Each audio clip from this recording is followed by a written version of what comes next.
Bueno, y nuevamente nos encontramos con el doctor Mario Camargo, neurólogo, que también él está con un sectorcito aquí en el programa, lo vamos a tener. Tenemos mucho por hablar, ¿cierto, doctor? Bienvenido. Es verdad, sí. Hoy vamos a tocar un tema que es fundamental, que es lo que la gente le llama embolia, o antes se llamaba accidente cerebrovascular y ahora se llama ataque cerebrovascular. El concepto cambia porque apareció una medicación que es el trombolítico, que destruye el coágulo que tapa la arteria. Es decir, la embolia o el accidente o el ataque cerebrovascular es una arteria cerebral que se tapa por un coágulo, ya sea un coágulo que se forma en el corazón, un coágulo que se forma en la carótida o un coágulo que se forma directamente en la arteria cerebral. Entonces tenemos un medicamento que deshace el coágulo. ¿De acuerdo? Entonces, ¿por qué el concepto de ataque? Porque la gente relaciona ataque con ataque cardíaco y se va a la clínica y alguien y lo resuelve rápido. El que tiene un accidente, con el concepto de accidente, no es un accidente porque no es algo casual, ¿verdad? Y se acuesta, deja de mover el brazo y la pierna y se acuesta para ver si mañana mueve el brazo y la pierna. Ese es el concepto que tenemos que romper. Tenemos 3 horas para poder destaparle la arteria. O sea que si alguien cambia su forma de hablar, deja de mover el brazo, la pierna o le pasa algún problema neurológico, inclusive algún dolor de cabeza con algo que no esté viendo bien, tiene que ir lo más rápido posible. 3 horas. 3 horas. En 3 horas nosotros tenemos la posibilidad, con medicamento por la vena o con medicamento por la arteria, para destaparle la arteria del cerebro y que en vez de que quede el resto de su vida postrado en una silla de ruedas, en una cama, vuelve a los 40 días a hacer vida normal. Es realmente importante entender que el ataque cerebrovascular, hoy tenemos 2 elementos fundamentales. El primer elemento fundamental es la prevención. ¿Cómo se previene un ataque cerebrovascular?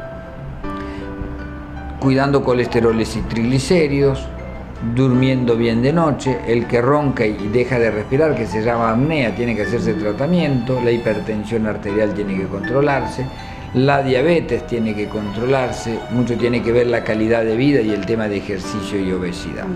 Esos son los factores prevenibles del ataque cerebrovascular. El más impactante, el control de la hipertensión arterial. Esos son los prevenibles. En el momento que se dio el ataque cerebrovascular, saber que tenemos 3 horas para llegar a la clínica, para que nos hagan los estudios correspondientes, para usar el trombolítico, ¿verdad? Para destruir el coágulo y que esa arteria les vuelva a llevar sangre al cerebro. ¿Qué pasa cuando esto no ocurre?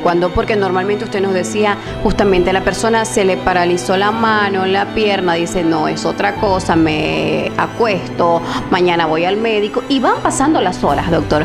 Entonces, ¿qué ocurre si no es auxiliado en estas 3 horas?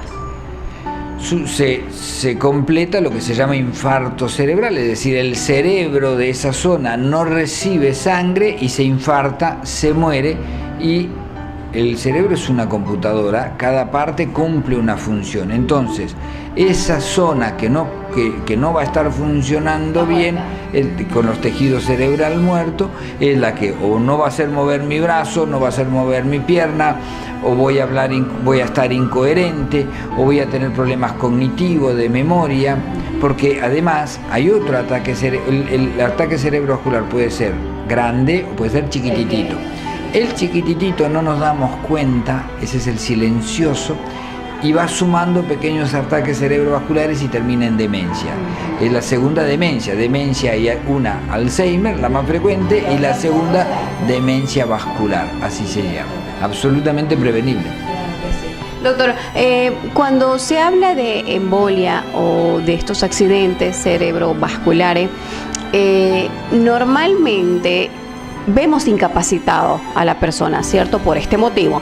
Pero hay otras personas que son muy leves, recuperan rápido, y otras personas que no. ¿Depende de qué? De varios factores.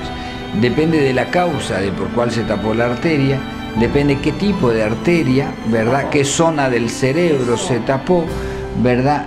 Si tiene colaterales se llama, porque puede ser que una arteria se tape, pero las otras arterias de los otros lados le llevan sangre, y depende de algo fundamental, del tratamiento que pueda recibir en las primeras horas, porque no es solo usar el trombolítico y destapar.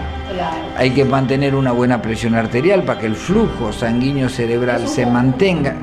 Claro, se llama, hoy eso se llama código UTAC, que es una nomenclatura que tenemos los médicos para saber qué tiempo es cerebro. Cuanto antes atendemos al paciente con ataque cerebrovascular, más cerebro vamos a recuperar y por ende más funciones va a tener el paciente, o más leve va a ser el déficit y lo vamos a poder recuperar más fácilmente. Es por eso que vemos pacientes que, bueno, ante un ataque quedan postrados en la cama, no pueden mover, se le cae todo, no pueden comer y luego después se recuperan. Sí, exactamente, es por eso, porque o la arteria fue chiquita, o se destapó la arteria sola, o se la destapó con trombolítico, y los cuidados posteriores son los adecuados. Pero además, hoy hay un concepto que se llama neurorehabilitación. Ya pasó la época que le vino la embolia, lo dejaste en el hospital con infección urinaria, infección respiratoria un mes, después lo sacaste y que se quede en su cuarto, en su cama, abandonada. Esa historia ya no debería suceder, debería acabar, porque hay algo que se llama neurorehabilitación. Eso significa que si bien hay una parte del cerebro que se mueve, la parte vecina puede cumplir la función del cerebro que está infartado, ¿verdad? Entonces, por eso los pacientes vuelven a caminar. El tema de la neurorehabilitación hoy es extremadamente importante e intensa, está avanzando rápidamente, a tal punto que ahora, hoy en los países desarrollados, hay un traje como de buzo con sensores que uno con la computadora los puede volver a hacer caminar. Entonces es una forma de ejercicio. Y los otros ejercicios que ya se está empezando a hacer acá son los ejercicios acuáticos, ¿verdad? Doctor, para finalizar, cuando hablamos de embolia, y mucha gente, no sé si es un mito, usted me lo aclara en este momento, que dice que cuando una persona tiene embolia es más propenso a tener muchas otras. Sí, eso es así, es absolutamente cierto. Por eso cuando hacemos el tratamiento se dice prevención primaria, significa corregir los factores de riesgo antes que le pase la primera vez. Cuando le pasó la primera vez, hacemos prevención secundaria, ¿verdad? Con tratamiento más agresivo para que no le vuelva a pasar. Porque el que tuvo un ataque cerebrovascular tiene muchas posibilidades de tener un segundo ataque cerebrovascular y se va a morir de infarto de corazón. ¿Por qué? Porque todo el organismo tiene las mismas arterias, la misma edad y las mismas condiciones. O sea, la presión arterial hace que se altere las arterias del cerebro, pero hace que se alteren las arterias coronarias. Entonces, una vez que tuvo el ataque cerebrovascular, tenemos que cuidarle las arterias del cerebro, las arterias del corazón, las arterias del riñón, las arterias de las piernas. Esto es muy parecido a un infarto, entonces la embolia es bien parecido a un infarto. Es lo mismo, es exactamente lo mismo, pero en el cerebro. Claro.